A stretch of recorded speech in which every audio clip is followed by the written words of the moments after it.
Assalamualaikum warahmatullahi wabarakatuh.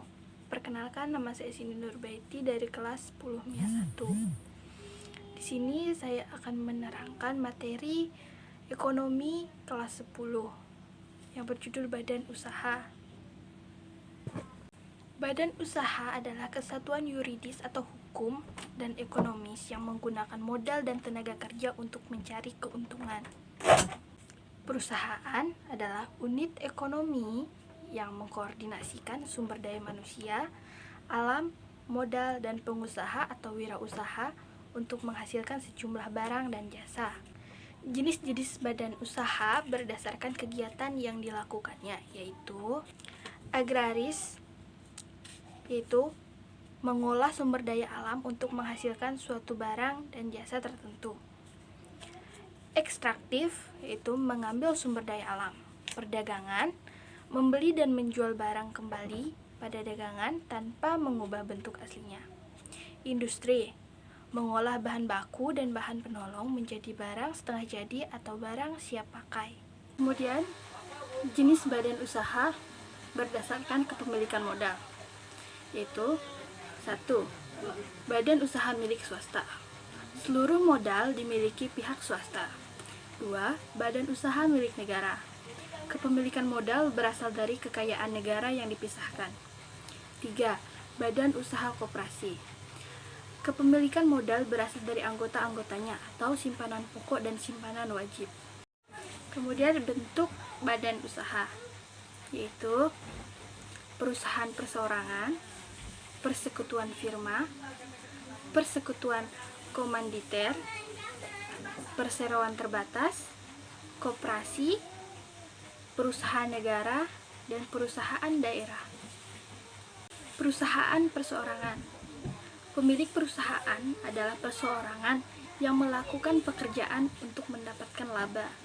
Perusahaan perseorangan memiliki kelebihan dan kekurangannya, yaitu kelebihannya mudah didirikan, gerak usaha tidak terlalu dibatasi undang-undang, pajak lebih rendah, kemudian ongkos operasi yang lebih murah, seluruh keuntungan untuk pemilik, kekuasaan manajemen mutlak oleh pemilik, rahasia perusahaan terjamin, dan kekurangannya yaitu modal dan besar perusahaan terbatas, tanggung jawab pemilik tidak terbatas, komunitas perusahaan tidak terjamin, dan yang paling terakhir adalah kesulitan kompetensi pimpinan bila perusahaan akan ekspansi.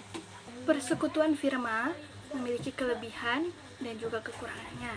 Kelebihannya yaitu kebutuhan modal lebih mudah terpenuhi, keputusan diambil lebih objektif, tiap sekutu menaruh perhatian sungguh-sungguh pada perusahaan. Sedangkan kekurangannya yaitu tanggung jawab sekutu tidak terbatas. Dualisme pinjaman kadang berpotensi konflik. Kemudian investasi kurang liquid. Persekutuan komander, yaitu usaha beberapa orang yang bersekutu untuk menjalankan perusahaan dengan kesempatan pembagian kerja, atau sekutu aktif dan sekutu pasif. Kedua, sekutu aktif atau selain investasi modal juga menjalankan perusahaan. Ketiga, sekutu pasif atau hanya investasi modal. Persekutuan komander tentu saja memiliki kelebihan dan kekurangannya. Kelebihannya itu mudah didirikan, mudah memperoleh kredit, kebutuhan modal mudah terpenuhi, kepemimpinan lebih baik, investasi lebih liquid untuk sekutu pasif. Kekurangannya, komunitas perusahaan tergantung sekutu aktif. Semangat memajukan perusahaan kurang optimal karena terbatas pada tanggung jawab.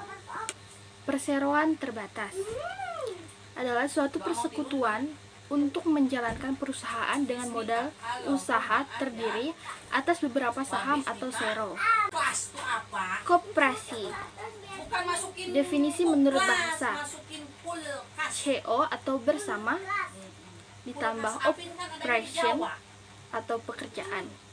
Definisi koperasi menurut Undang-Undang Nomor 25 Tahun 1992, badan usaha yang beranggotakan orang atau badan Hukum koperasi dengan kegiatan yang berlandaskan prinsip koperasi dan gerakan ekonomi rakyat berasaskan kekeluargaan.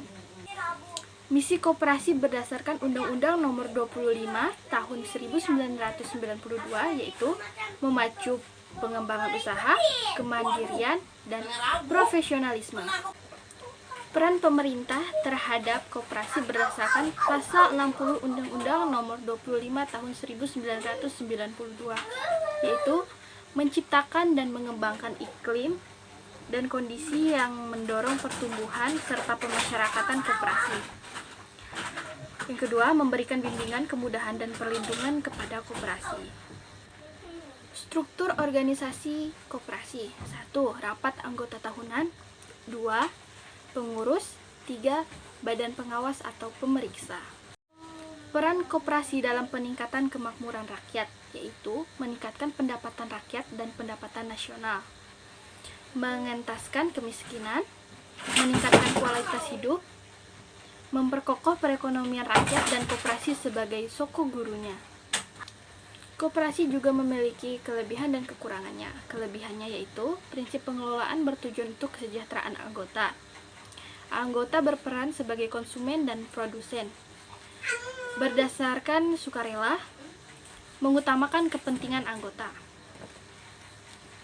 Sedangkan kekurangannya yaitu keterbatasan modal, daya saing lemah, rendahnya kesadaran berkoperasi, dan juga kurangnya kompetensi profesional dalam pengelolaannya. Perusahaan negara atau BUMN. Badan usaha dengan kepemilikan modal yang berasal dari kekayaan negara yang dipisahkan. Kekayaan negara yang dipisahkan yaitu APBN yang diperuntukkan bagi modal perum atau persero. Yang kedua, kapitalisasi cadangan dan sumber-sumber lainnya. Perusahaan negara dibagi menjadi dua, yaitu perum dan persero.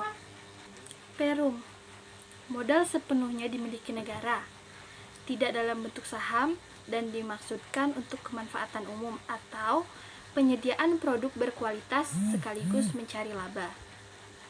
Struktur organisasi perum ada 3, yaitu menteri, direksi, dan dewan pengawas. Persero, seluruh atau minimal 51% modal dalam bentuk saham dimiliki negara. Struktur organisasi persero ada 3, yaitu RUPS, direksi, dan komisaris.